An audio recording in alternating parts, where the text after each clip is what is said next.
Eu queria convidar os irmãos a ler uma mensagem da Bíblia comigo, que eu tenho uma palavra de Deus para sua vida. Porque tem gente que fala assim: não, eu vim pregar, mas não olha para mim não, eu não tenho nada para te dar não. Não, eu tenho, porque eu estudei, eu me preparei, eu orei. Então eu tenho algo de Deus para te dar. Aleluia. Então eu queria que você prestasse bastante atenção. Tem poucos minutos, mas eu acredito que Deus vai falar no tempo que a gente tiver. Usa teu servo, Senhor. Amém? Eu queria convidar os irmãos que estão em casa e para encontrar aí o segundo livro do livro de Reis. Segunda Reis, capítulo 7. Nós vamos ler o versículo 1 e 2. Glória a Deus. Aleluia. E eu estou sentindo a presença de Deus. Aleluia. Deus é bom e está na casa. Glória a Deus. Aleluia. Aleluia. Segunda Reis, capítulo 7.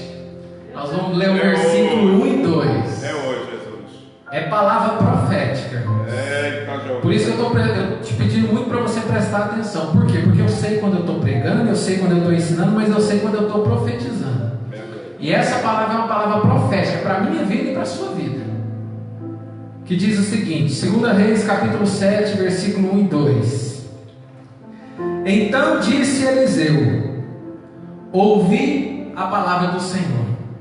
Assim diz o Senhor: amanhã, por essas horas mais ou menos, dar-se-á uma medida de farinha por um ciclo, e 2 medidas de cevada por um ciclo à porta de Samaria. Eu creio. Porém, um capitão do rei, cuja mão do rei se apoiava, respondeu ao homem de Deus e disse: ainda que o Senhor fizesse janela no céu, poderia suceder isso? Então lhe respondeu Eliseu: eis que tu verás com os teus olhos, porém disso você não vai comer. Meu Deus. Glória a Deus. Eu queria fazer mais uma oração.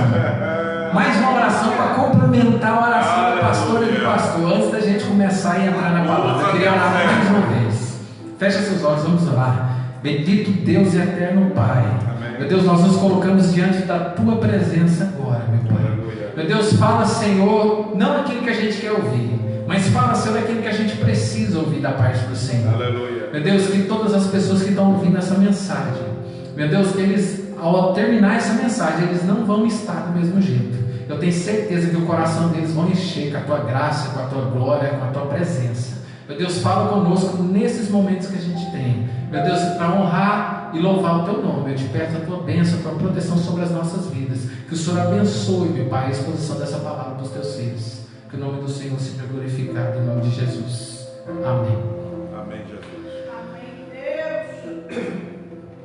Irmãos, no capítulo 7, 2 Reis, a Bíblia descreve um momento de muita escassez. Preste bastante atenção. Um momento de muita escassez que o povo de Israel está vivendo. E naquela época, naquela altura, o rei da Síria, chamado Ben-Hadad, que era um rei de um grande, poderoso e bem armado exército, que conquistava várias cidades, vários países, e num determinado dia, ele decidiu conquistar Samaria, o reino do norte. Samaria naquela época era uma cidade muito importante. Samaria era a capital do norte. Para você entender um pouco a respeito dessa cidade, 1000 anos antes de Cristo, Salomão morreu. Quando Salomão morreu, o reino foi dividido. E o país, que era composto por 12 tribos, foi dividido em duas partes. 10 cidades compõem o reino do norte, e 2 cidades o reino do sul. O reino do sul ficou sendo liderado, ficou sendo reinado pelo sucessor de Salomão, seu filho, Roboão. Então a cidade lá, o reino do sul, ou Judá, continua lá, e a cidade de Jerusalém também. E o santuário, o templo de Salomão, continua lá. No Reino do Norte, as 10 cidades colocaram a cidade de Samaria como a capital. E os samaritanos decidiram também fazer um templo igual ao de Salomão. Quando eles decidem fazer o templo de Salomão, eles começam a dizer assim, ó, Deus está aqui em Samaria. Deus não está mais em Jerusalém. Por isso que se deu essa diferença entre judeu e samaritano. Lembra de João capítulo 4? A partir do versículo 22, quando aquela mulher samaritana fala para Jesus assim, mas Senhor, qual que é então o lugar de adorar? Porque os judeus dizem que é em Jerusalém, mas nós dizemos que é aqui em Samaria. Como se Deus fosse propriedade de A e de B. Como se Deus fosse preso às nossas caixinhas. É a mesma coisa de uma igreja grande dividida em duas partes. E um virava para o outro e falava assim, Deus é Deus de A, mas não é de B. Deixa eu te dizer uma coisa. Deus não é evangélico. Deus não é católico, Deus não é espírita, Deus não é protestante, Deus não é muçulmano. Deus não é de religião nenhuma. Por quê? Porque aí, antes que houvesse qualquer tipo de religião ou manifestação de fé, Ele já era Deus. Então, Deus, Ele não está ligado à religião. Deus é simplesmente Deus. Ele está acima de todas as coisas. Obrigado. Ele é soberano. E Jesus vira para aquela mulher e fala assim, ó, está chegando um dia, e não vai demorar, que eles vão adorar não só aqui ou lá, mas o Pai, Ele vai levantar verdadeiros adoradores. Amém. E esses verdadeiros adoradores, ó, verdadeiros adoradores não quer dizer que tem adorador de mentira. Ele vai levantar verdadeiros adoradores. E os verdadeiros adoradores, eles adorarão ao Pai em espírito e em verdade. Eles não vão adorar geograficamente. O Pai procura aquele que adora Ele onde estiver, independente de onde esteja. Quando o rei da Síria, Ben-Hadad, ele decide invadir, decide cercar Samaria, nessa época, nesse momento do capítulo 7, o rei de Samaria chamava-se Jorão. O exército sírio, que era um exército muito grande, muito cruel, ele decidiu invadir a cidade de Samaria. Mas a estratégia de guerra que ele usou é uma muito antiga. Quando um exército grande, forte, poderoso e bem armado iria invadir uma cidade, e ele percebia que aquele exército era maior do que aquela nação ou aquela cidade que eles iam invadir, eles não invadiam direto. Qual era a estratégia? Eles cercavam a cidade. Eles cercavam a cidade de maneira que impedia aquelas pessoas de sair para fora da cidade, para plantar, para semear, para produzir. Ou seja, aquelas pessoas, elas ficavam presas dentro das suas próprias muralhas. E quando não se sai para produzir, quando só se consome e não produz, chega uma hora que há uma grande escassez. E foi exatamente o que aconteceu em Samaria.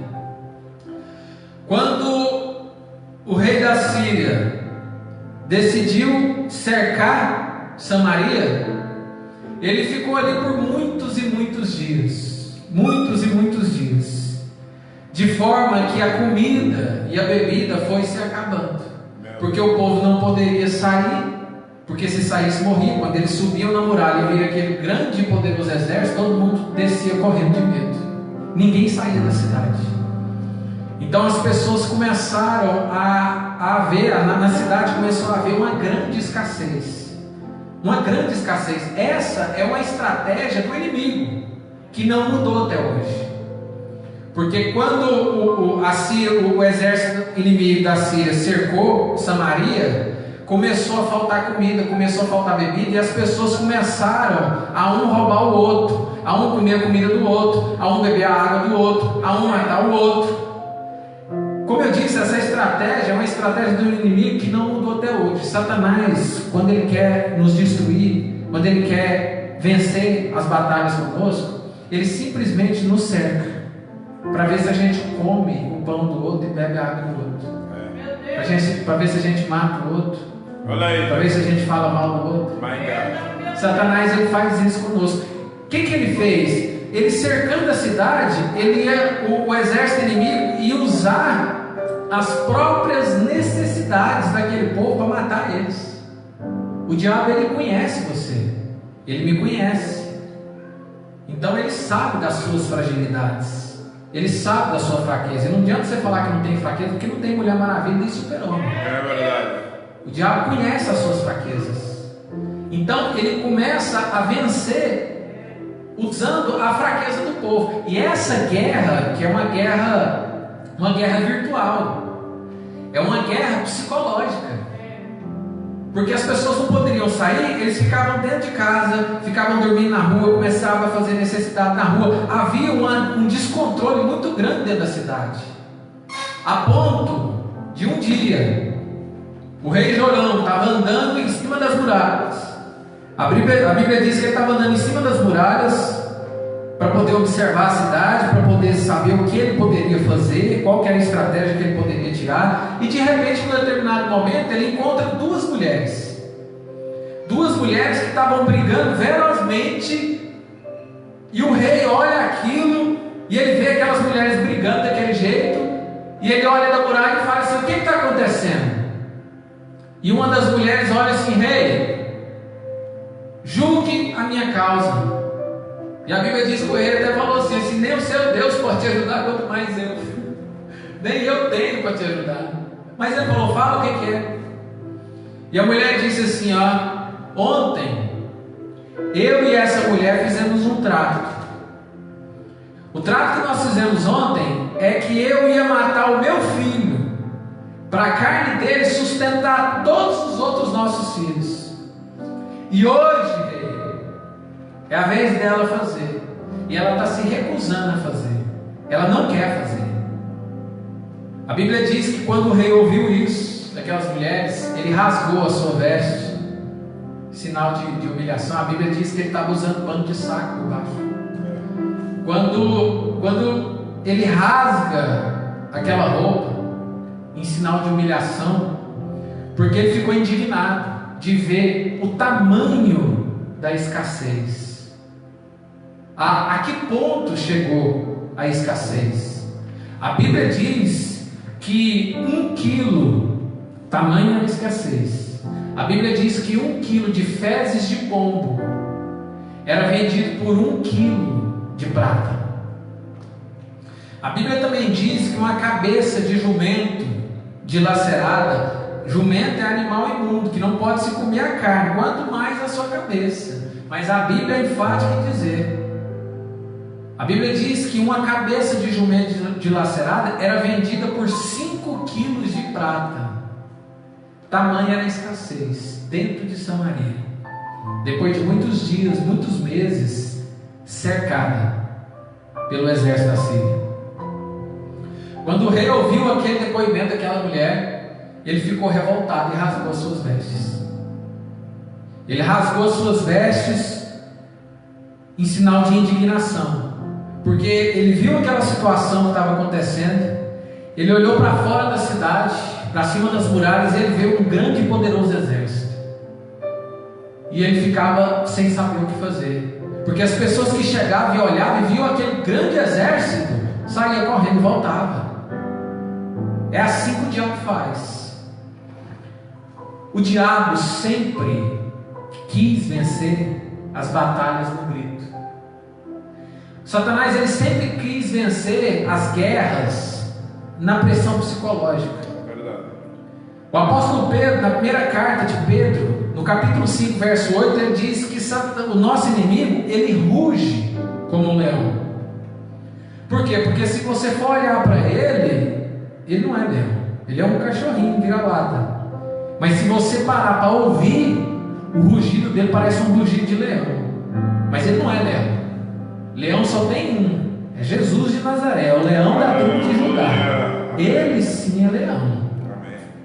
Quando você olha para ele, a pressão psicológica, por quê? Porque o diabo, quando ele quer te vencer a batalha, quando ele quer ganhar essa peleja, ele vai te mostrar coisas muito grandes, que você, na sua pequenez, vai pensar assim: eu não dou conta. E Deus está falando aqui, Ele me trouxe aqui hoje, para te falar essa palavra. Você não vive por aquilo que você vê. Você não vive por vista, você vive por fé. Aleluia. O que você está vendo, presta atenção, o que você está vendo agora na sua frente, essa dificuldade, esse momento de escassez que você está passando, deixa eu te dizer, isso é uma miragem. Deus vai abrir os seus olhos e você vai ter uma visão, é diferente. Aleluia. Porque no capítulo 6, Eliseu está dentro da tenda dele, e o seu moço Geazi chega nele e fala assim: Eliseu, tem um grande exército ao redor do nosso acampamento, e eles vão nos matar, porque tem muito exército, tem muita gente. Eu saí lá fora e olhei, tem exército demais. E Eliseu vira para aquele moço, para Geazi, e fala assim: não, fica tranquilo, eu sei no Deus que eu sirvo. E Geazi fala: não, Senhor, mas Eliseu, tem muita gente, tem um exército muito grande. Aí a Bíblia diz que Eliseu orou a Deus e pediu assim: Senhor, abra os olhos espirituais desse servo para que ele veja. E a Bíblia diz que quando Deus abriu os olhos daquele servo, ele viu cavaleiros e carruagens de fogo do Senhor que pelejavam por aqueles que são seus. Então, isso que o diabo está te mostrando, isso que a circunstância está te mostrando, é uma miragem. Deus vai abrir os seus olhos e você vai ter uma visão. Deus vai te dar sabedoria, vai te dar estratégia.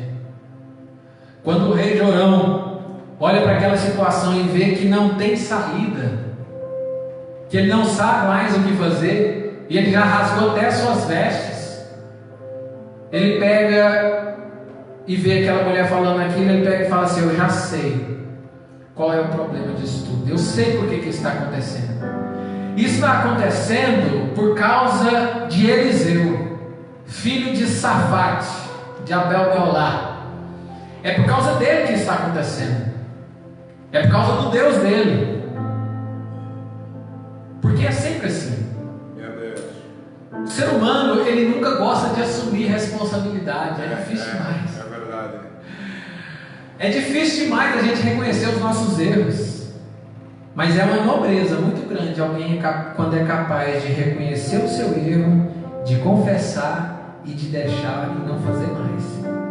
Aí é uma grandeza quando alguém se comporta dessa maneira. O rei Jorão, ele fala assim: ó, a culpa é de Eliseu, é do Deus de Eliseu, tudo isso que está acontecendo é culpa dele. Por quê? Porque como ele não assumia a responsabilidade, ele precisa achar um culpado. É verdade.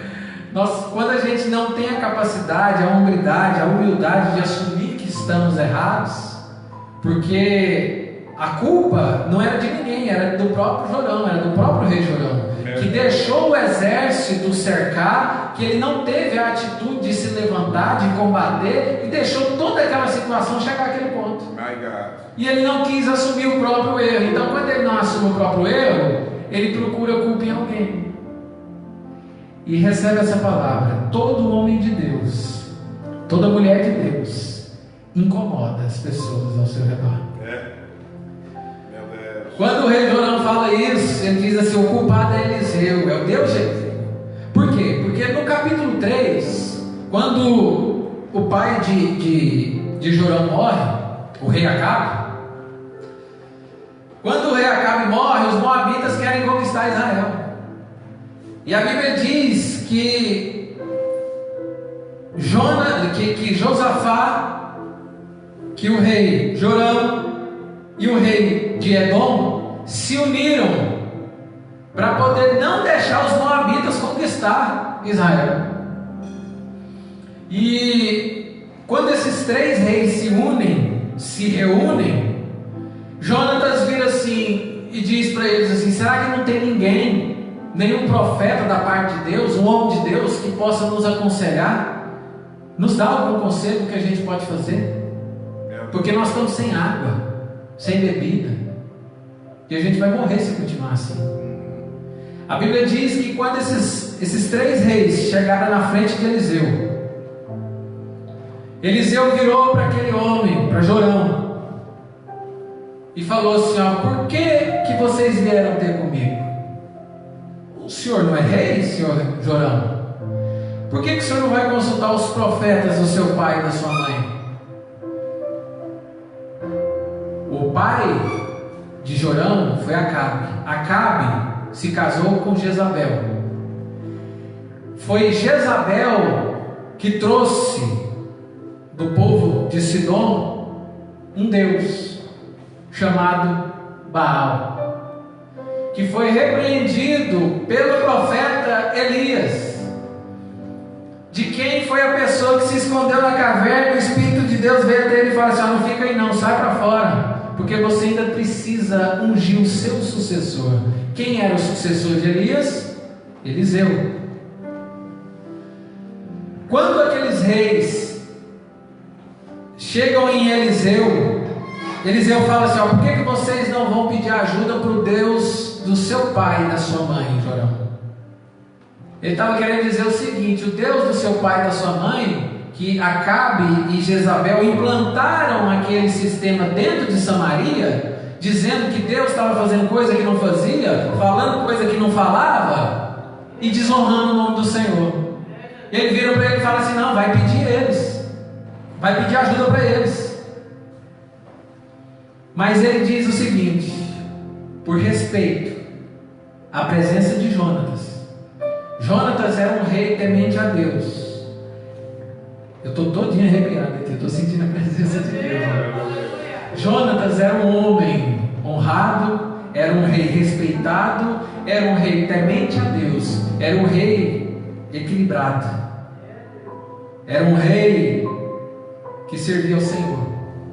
Eliseu vira para eles e fala assim: ó, se fosse só vocês, se Jonatas não estivesse aqui, eu nem receberia vocês aqui. A Bíblia diz assim, ó, eu nem sequer olharia para vocês. Eliseu responde assim: mas por causa da presença de Jonatas aqui com vocês, eu vou fazer essa oração. E a Bíblia diz que ele orou. E no outro dia houve grande abundância de água. Houve muita abundância de água.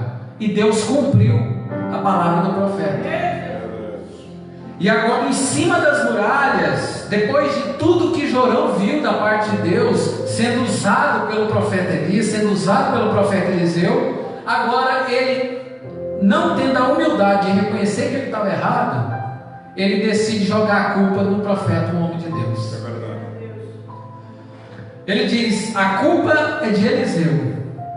E ele vira para aquelas mulheres: eu vou fazer um juramento aqui agora, eu vou pegar uns soldados aqui e vou mandar lá na casa de Eliseu, para poder arrancar a cabeça dele. Ele olha para aquelas mulheres, chama o capitão, chama os soldados, vamos lá na casa de Eliseu, vamos cortar a cabeça dele, a culpa é dele. Só que antes dele ir lá na casa de Eliseu, que a Bíblia diz que nessa hora ele estava sentado na casa dele, na mesa dele, com os anciãos da cidade. Mas antes que o inimigo dele chegasse, o Espírito do Senhor chegou lá primeiro. Aleluia. Toda cilada, toda armadilha, todo plano que o seu inimigo possa ter para a sua vida, Deus não vai deixar você cair nela. Em nome de Jesus.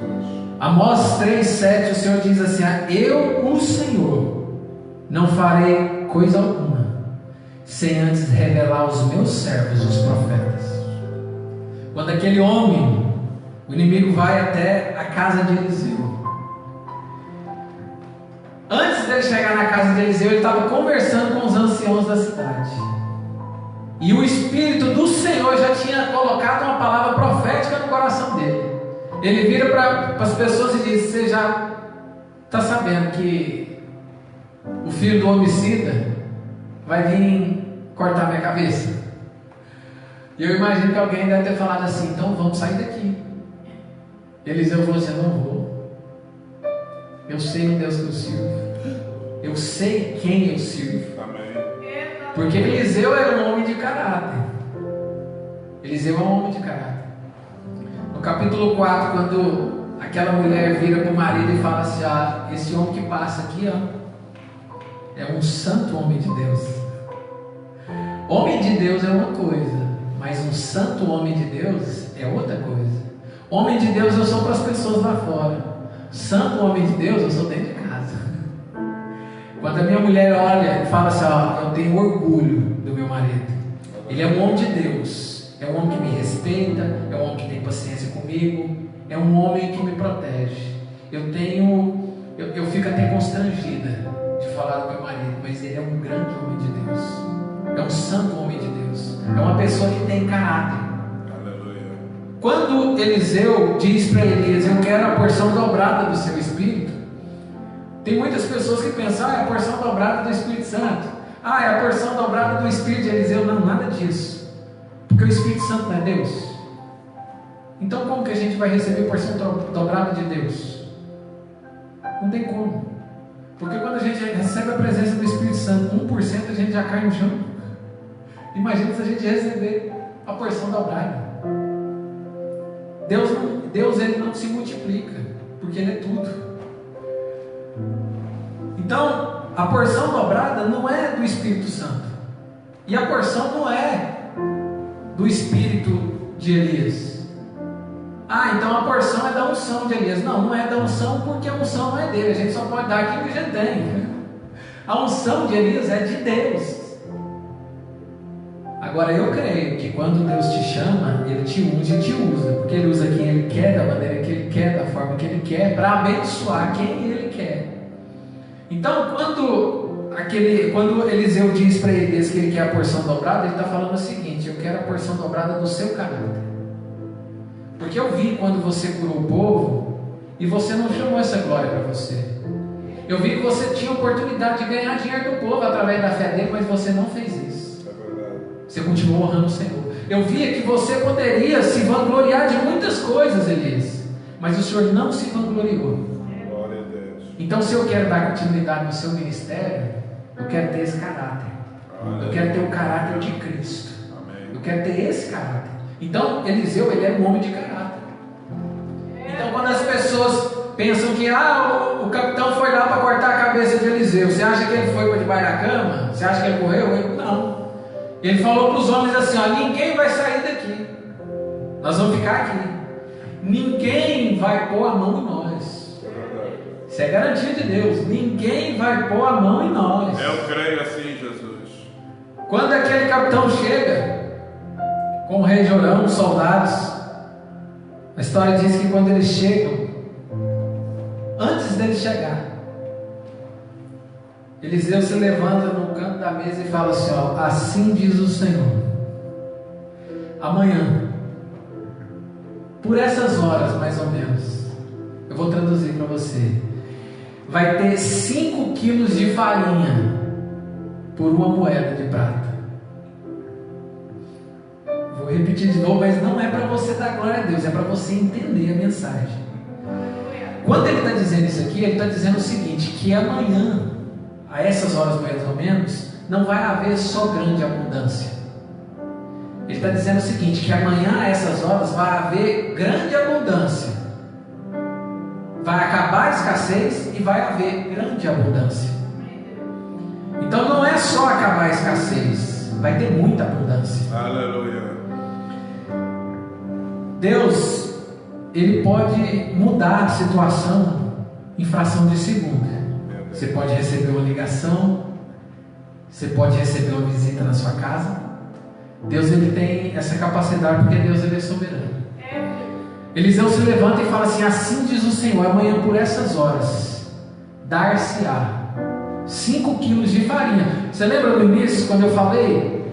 O povo de Samaria naquela época, 1 quilo de esterco de pomba era vendido por 1 quilo de prata. E uma cabeça de jumento dilacerada era vendida por 5 quilos de prata. E agora o profeta diz que amanhã, por essas horas, vai ter 5 quilos de farinha por uma moeda de prata. Veja o que é a palavra profética. Eu vou te explicar um pouco sobre a palavra profética. A palavra profética, ela nunca se adequa à nossa realidade, à nossa condição. Ela está numa outra dimensão. Então a palavra profética, você precisa primeiro acreditar nela, para ela poder se cumprir na sua vida. A palavra profética, ela nunca vai estar de acordo com a sua realidade.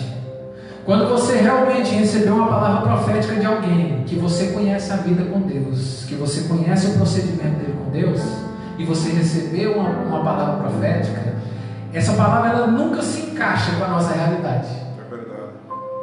A gente nunca está. Sabe por quê? Porque Deus ele não depende do nosso momento para Ele fazer o que Ele quer fazer.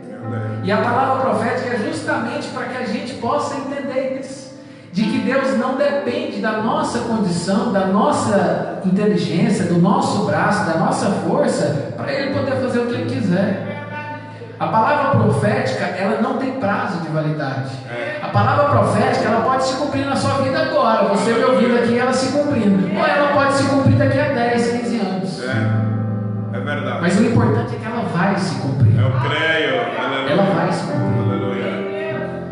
E quando aquele homem recebe aquela palavra, que Jorão ouve aquela palavra, ele deve dizer o seguinte, falar assim: isso é conversa de crente, isso é conversa de pastor. Ele está falando isso porque ele sabe que ele vai morrer, e aí ele está falando isso. E aí a Bíblia diz que o capitão do rei vira para o profeta de Deus e diz assim: eu duvido que isso vai acontecer. Nem se Deus abrir janela no céu, isso pode acontecer, porque nós estamos aqui nessa escassez há vários dias, há vários meses. Isso é impossível de acontecer. Aí Eliseu solta uma outra palavra profética. Você não creu na palavra de Deus? Então você vai ver com os teus olhos. Porém disso você não vai comer.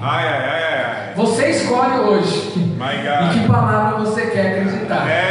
Se é que amanhã vai acabar a escassez e vai haver grande abundância, ou se você vai duvidar do que Deus está falando e você vai ver as pessoas usufruir da bênção, mas você não vai poder usufruir porque você não acreditou. Olha aí, murmuradores. Escolha hoje a palavra profética para o seu coração. É forte, é forte. Porque eu sei quando eu estou pregando, eu sei quando eu estou ensinando, mas eu sei quando eu estou profetizando. Eu quero profetizar na sua vida que Deus vai mudar a situação, Deus vai mudar a história. Aleluia. Aleluia. Aleluia. Meu Deus. Aquele homem olha para Eliseu solta essa segunda palavra profética de sentença. E aí eles decidem ir embora. Por quê? Porque quem deu a palavra foi o homem de Deus. Jorão conhecia o Deus que Eliseu servia, porque no capítulo anterior, no capítulo 3, Deus fez um milagre. Então ele falou: vamos embora e vamos esperar até amanhã. Porque se for mentira, se for falsidade, então ele tem que morrer mesmo. Então nós vamos embora. Meu Deus. E aí eles decidem ir embora para Samaria de novo. Foi para dentro de Samaria. O prazo estava estipulado. Eu quero te dizer que nessa noite, você que está me ouvindo, eu sei que Deus reservou as pessoas para ver essa live. Aleluia. E eu sei que as pessoas que vão ver essa live depois, Deus vai cumprir da mesma forma. Amém. Porque a palavra de Deus ela não volta vazia. Eu creio assim, Jesus. Eu quero te dizer o seguinte, que eu não sei quanto tempo, nem qual que é a escassez da sua vida. Se é financeira, se é conjugal, espiritual. Eu sei que Deus ele colocou um prazo. E esse prazo está determinado por Deus. Quando você menos esperar, a providência e o milagre vai chegar. Eu creio. Porque o milagre na nossa vida, ele sempre chega quando a gente não está esperando. A gente nunca está preparado para o milagre. O milagre é surpresa. Deus é surpresa. Deus é surpresa. Tem muita gente que acha que pode prever as coisas que Deus faz. Não, Deus ele é surpresa. Se tem uma palavra que define o céu, que define Deus, chama-se surpresa. Porque muitas pessoas que a gente pensa que vai estar lá, não vai estar. E muitas pessoas que a gente acha que vai estar, não vai estar. Foi o próprio Jesus que disse para um grupo de judeus: eis que vos admirareis quando chegar no céu e ver os gentios sentados na mesa com Abraão, com Isaac e com Jacó. Deus ele é surpresa. A palavra profética na nossa vida ela é surpresa, mas nós precisamos estar preparados para receber. Aleluia. Deus não está preparando bênção para você. A sua bênção já está pronta. Somos eu e você que temos que provar que estamos preparados para receber. Quando a gente estiver preparado, a palavra de Deus vai se cumprir, as promessas de Deus vão se cumprir, tudo que Deus disse a seu respeito vai se cumprir. Os homens saem e vão embora, o prato está estipulado. Mas a Bíblia diz que, olha só como Deus ele cria situações, né? Para acontecer do jeito que Ele quer. Deus não depende de ninguém. Deus não depende de circunstância. Deus não depende de condição para Ele poder realizar o milagre e honrar a palavra profética que saiu da boca do profeta. Meu Deus. A Bíblia diz que tinham 4 leprosos que estavam de fora da cidade. Olha aí. Porque o leproso ele não poderia morar dentro da cidade. O leproso ele tinha uma morte muito cruel. O leproso, a lepra, a hanseníase, na época, hoje tem cura, mas naquela época não tinha. É verdade. A hanseníase naquela época, ela acabava, ela caía as unhas. Toda a cartilagem do corpo era consumida como fogo consome o isopor. A pessoa perdia o nariz, perdia a orelha, caía, todos os cabelos do corpo caíam. Os dedos das mãos, as unhas caíam, apodreciam, porque as extremidades, onde tem pouca circulação de sangue, apodreciam. Era uma morte cruel. E a pessoa também perdia os lábios. A pessoa morria mostrando os dentes. É uma morte muito cruel. E o leproso também, uma grande característica de um leproso, uma grande característica dessa doença é que ela elimina do nosso corpo o maior sentido que a gente tem. Chama-se sensibilidade. É a sensibilidade que diz para você quando você chega perto do fogo, para você se afastar, senão você vai queimar. É a sensibilidade do corpo que diz para você quando você chega no frio, ele te avisa, coloca uma roupa de frio, senão você vai dar hipotermia. A sensibilidade do nosso corpo, ela é a característica principal de eliminação da lepra. A lepra elimina o sentido de sensibilidade, ou seja, uma pessoa leprosa, você pode serrar o braço dela, que ela não vai sentir. Você pode colocar fogo na mão dela, que ela não vai sentir, porque não tem sensibilidade. Não tem sensibilidade nenhuma. E tem muita gente que entra e sai da igreja, que tem 10 anos, que tem 20 anos, que tem 30 anos, que chega aqui e não está sentindo nada. Entra e sai do culto e fala que não sentiu nada. Tem que fazer um exame espiritual. Tem que fazer um exame espiritual. O leproso, ele era levado para morrer fora, porque era uma morte cruel, era uma morte muito triste. A pessoa ela não só perdia partes do corpo, ela perdia a família, ela perdia os amigos, ela perdia o convívio social, ela perdia os filhos, ela perdia a casa onde ela morava, perdia tudo. Meu Deus. A Bíblia diz que os leprosos estavam fora da cidade, 4 leprosos. E num determinado momento, um começou a conversar com o outro e falou assim: nós estamos morrendo de fome, nós estamos morrendo de sede. Se a gente ficar aqui, nós vamos morrer. Lá dentro da cidade de Samaria, eles não vão deixar a gente entrar. Então, se a gente ficar aqui, a gente vai morrer. Então vamos fazer o seguinte: vamos lá no exército sírio e vamos pedir comida para eles. Se eles não quiserem dar e matar a gente morre. mas é melhor morrer tentando do que morrer sem tentar. Aleluia. Você está entendendo? Tem pessoas que querem que as coisas caiam do céu na sua mão. Nossa, é palavra dura, né, pastor? Mas é o que tem para hoje, é isso. Amém. Tem pessoas que eles querem que as coisas caiam no colo deles. O que Deus está falando aqui através dessa palavra, que o que Ele vai fazer na sua vida, Ele vai fazer as coisas que você não pode fazer.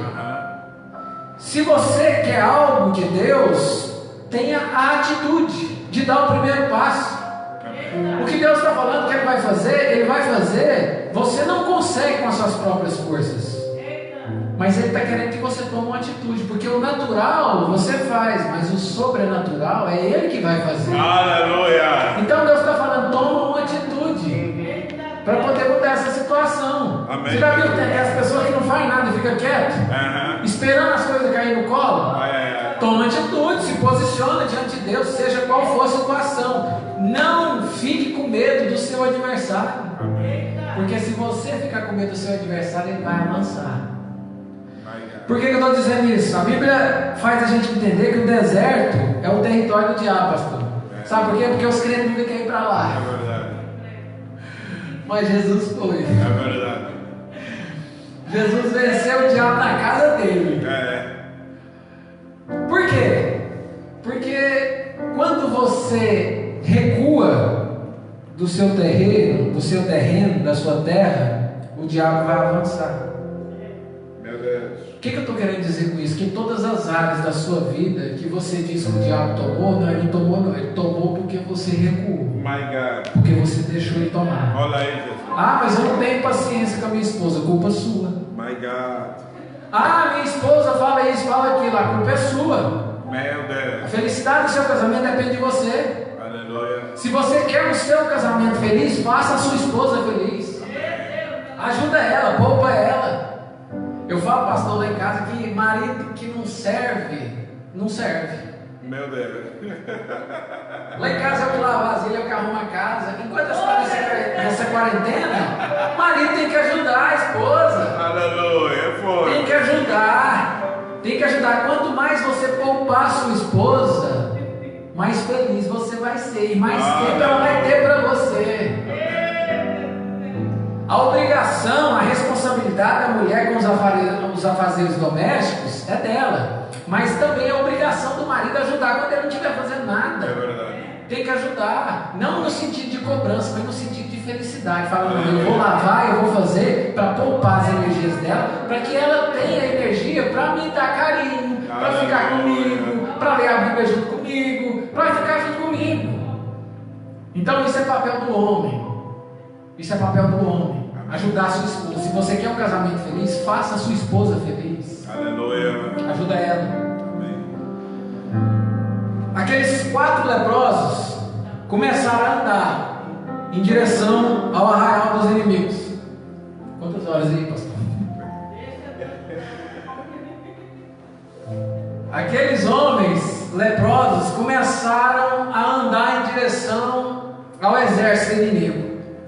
E a Bíblia diz que quando eles iam andando, os passos deles iam se multiplicando em um som de um grande e poderoso exército. Deus foi multiplicando o barulho dos passos. Você está vendo? O que Deus vai fazer na sua vida, você não consegue. Mas para Deus fazer, você só precisa tomar atitude. Na hora que você tomar atitude e sair do lugar, Deus vai multiplicar os seus passos. Deus vai multiplicar as coisas que estão na sua mão. E quando você chegar onde você tem que chegar, você vai ver o milagre que Deus vai fazer. Aqueles homens, eles começam a andar em direção ao arraial. E a Bíblia diz que quando eles chegaram no exército sírio, no arraial dos sírios, não tinha ninguém. Porque a Bíblia diz, a história diz que naquela noite, quando eles ouviram aquele grande barulho, daquele grande e poderoso exército, o exército sírio falou assim, ó, nós vamos ser surpreendidos. O povo de Israel alugaram os heteus e os egípcios egípcios e vão nos surpreender. Então, se a gente ficar aqui, vai morrer todo mundo. Então, vamos sair todo mundo correndo. E assim foi. Todo mundo saiu correndo. Quando os 4 leprosos chegaram no acampamento, chegaram lá no exército, a comida estava na panela. Aleluia. Os cavalos estavam amarrados, as espadas estavam postas lá, tinha ouro, tinha prata, tinha comida à vontade. Aqueles homens olham e falam assim: hoje é o dia que Deus fez para nós, hoje é um dia bom, hoje é o dia que Deus fez para nós. E comeram, comeram, comeram, comeram. E eles olhavam assim, e olhavam aquelas tendas luxuosas, e falava assim: agora eu vou escolher a tenda. Aqueles que não tinham casa, agora tem casa própria. Está entendendo? Isso é fração de segundo. É você começar a tomar atitude. Você vai ver o que Deus vai fazer na sua vida. Eles chegaram e falaram assim: ó, vamos comer à vontade, porque agora a gente tem casa. É verdade. A gente tem cavalo, tem camelo. Camelo naquela época era o melhor meio de transporte da época. É verdade. É como se fosse uma Mercedes, um BMW hoje. Espada, ouro, joia, comida. E eles começaram a comer, comer, comer. E a Bíblia até diz que eles falaram assim: não, vamos guardar para o futuro. Mas eu imagino que a consciência de Deus veio neles e falou assim: não, a gente não pode guardar esse futuro para nós. Meu Deus. Vamos lá em Samaria e falar para o povo que a escassez acabou, Meu Deus. que agora tem muita abundância, que isso aqui tudo não é só para nós, tem comida e bebida para todo mundo. Que Deus mudou a situação. Vão lá contar para eles que agora tem bênção para todo mundo. Você entendeu? Quando você tomar atitude, aleluia, glória a Deus. Eu estou arrepiado aqui, mas aleluia. Quando você ouvir a voz do Senhor, quando você tomar atitude de obedecer a voz do Senhor e você começar a fazer de acordo com o que Deus tem para fazer na sua vida, o que Ele vai fazer na sua vida não é só uma coisa pequena ou média, porque eu não acredito que um Deus grande faz coisa pequena. Eu acredito que um Deus grande só faz coisa grande. E Deus, Ele sempre supera. E o que Ele vai fazer na sua vida, Ele vai superar. E o que Ele fizer na sua vida não é para abençoar só você. Entendeu? A bênção do Senhor para nós não é só para nós. A bênção do Senhor para nós é para abençoar todos aqueles ao nosso redor. O que Deus vai fazer na sua vida, que está me vendo agora, o que Deus vai mudar a história, você pode não acreditar, porque se você olhar as circunstâncias, você não vai entender. A palavra profética ela é assim mesmo. Meu Deus. Então você escolhe a palavra profética que você quer acreditar. Amanhã, por essas horas mais ou menos, vai haver grande abundância. Eu creio. Vai acabar a escassez. Aleluia. Eu sei que esses momentos difíceis que nós estamos passando é complicado, mas a palavra de Deus é assim, ela é muito simples de entender, mas muito difícil de acreditar. Por isso que o nosso desafio é acreditar que Deus pode mudar a situação, que Deus pode mudar a história, que Deus pode fazer o sobrenatural acontecer. Eu creio, Pai. Ele pode materializar do mundo espiritual para o mundo físico. Aqueles homens viram um outro e falam assim: ó, isso aqui é bênção demais só para nós. Vamos avisar o povo, porque a gente não pode ficar aqui comendo, se esbaldando, sabendo que tem tanta gente passando falta, Meu Deus. sabendo que tem tanta gente passando fome, morrendo de fome. Meu Deus. Então a gente tem que ter um coração voltado para Deus, não só no sentido de abençoar, de ser egoísta, mas no sentido de estender a mão, de lembrar das pessoas que estão em dificuldade. É verdade. Tem muitas pessoas passando dificuldade, tem pessoas que já estão passando fome. Então a gente tem que ter esse coração, não só de ficar orando dentro de casa, mas de estender a mão, de sair, pegar, levar para ajudar, levar comida, levar o dinheiro, depositar, mas fazer alguma coisa. Tem um ditado que é muito certo que diz o seguinte, que as mãos que ajudam são mais sagradas que o joelho que dobra. É verdade. Porque melhor do que você orar por alguém, não que não seja bom, mas melhor do que você orar por alguém é você ter a capacidade de estender a mão e ajudar a levantar. Estender a mão e ajudar. Amém. Tirando parte religiosa, tirando fé. Quando Jesus conta a parábola do bom samaritano, ele cita exatamente essas 3 pessoas. O sacerdote que passou de largo, É verdade. Foi embora. O levita que passou de largo e foi embora. Mas o samaritano, nós estamos falando de Samaria, eu vou falar do samaritano. Mas o samaritano, a Bíblia diz que ele chegou no cavalo, parou, desceu, estendeu a mão para o caído, colocou em cima do cavalo, levou para a estalagem, curou das feridas e falou para o homem: o que ele gastar aqui pode pôr na minha conta que eu vou pagar. Aleluia. Você sabe por que eu estou falando isso? Porque a igreja que vai prosperar é aquela igreja que ajuda, é aquela igreja que estende a mão, é aquela igreja que faz para os outros aquilo que eles não fizeram para ela. Você sabe por que eu estou falando que vai prosperar? A igreja que fizer isso, a igreja que estende a mão. Porque o sacerdote, a Bíblia fala que ele passou de largo, ele estava a pé. O levita passou de largo, ele estava a pé. Mas a Bíblia diz que o samaritano tinha condução. Meu Deus. Ele não estava a pé. Então essa é a prosperidade que Deus promete para aqueles que têm a capacidade de ajudar, de estender a mão para quem está caído. Então aqueles leprosos olham o outro e falam assim: vamos lá na cidade, vamos lá contar, vamos falar que a escassez acabou, que agora tem muita abundância, que Deus se lembrou de nós. Porque quando às vezes o silêncio de Deus ele machuca mais do que quando Deus está nos corrigindo.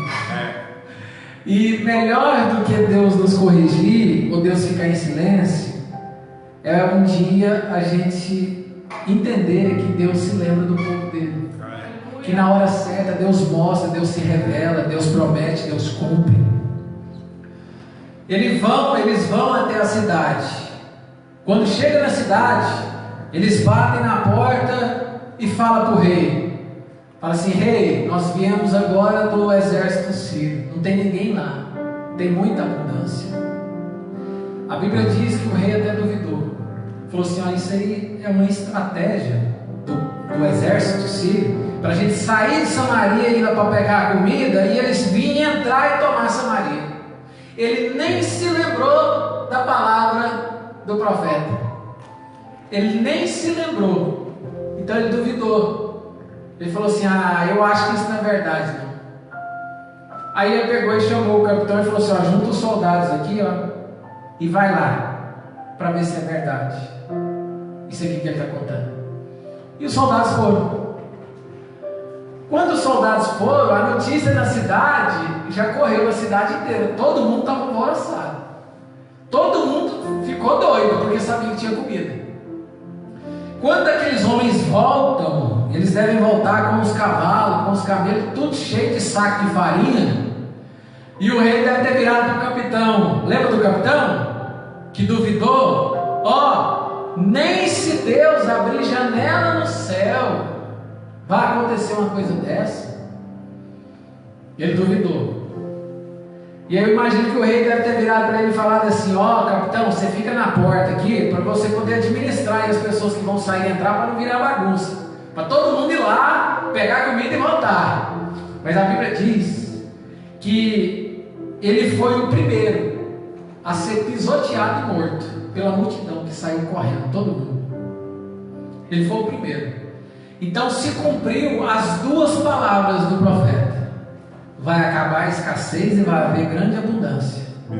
E a sentença para aquele capitão: você vai ver com os olhos, porém diz, você não vai comer.